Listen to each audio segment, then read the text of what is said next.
Hi guys, good evening. Kakauwi ko lang galing po ako sa kapatid ko. Ngayon, nung nakaraan week pa ito na ibigay sa akin ng aking katrabahong si Liwag. Ayan, o-open ko po. Ayan, thank you Liwag sa gift. Ang ganda ng pagkaka-wrapper mo. May pangalan pang Mase.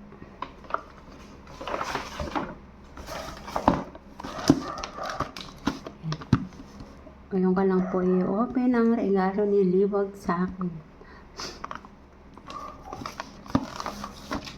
Alam mo. Siyempre, ang ganda-ganda ng pagkakabalot.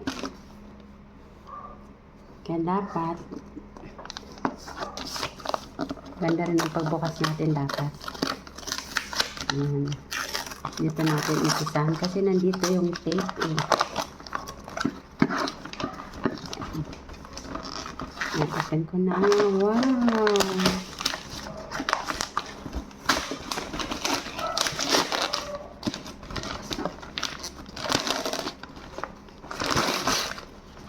Ayan guys. Work balance. Napaka ano naman yung alam ko napaka-pricey nitong regalong to eh. Baka hindi to kung anong, baka ibang laman nito ha. Kasi naka-word balance ang box niya. Ang bait-bait naman ni Liwag.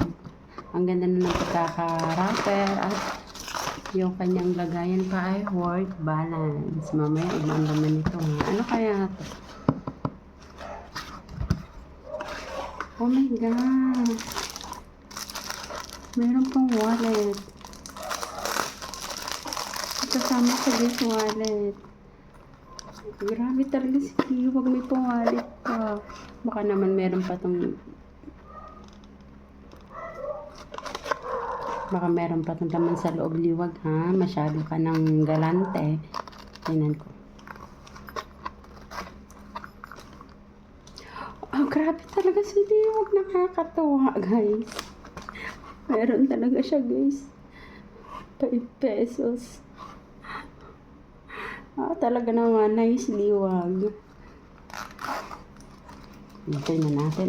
Guys, grabe. Oh my God, si Liwag.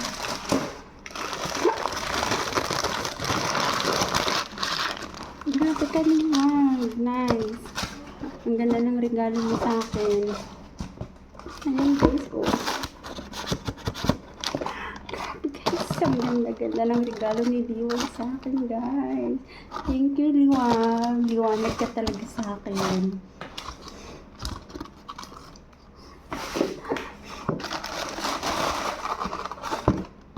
Ayan. Ito ay gagamitin ko sa darating na New Year. Ayan, Liwag. Thank you so much. Ito yung gusto kong sapatos. Ayan. Naibigay mo sa akin agad-agad bago mag-Christmas. Ayan lang guys. Bye.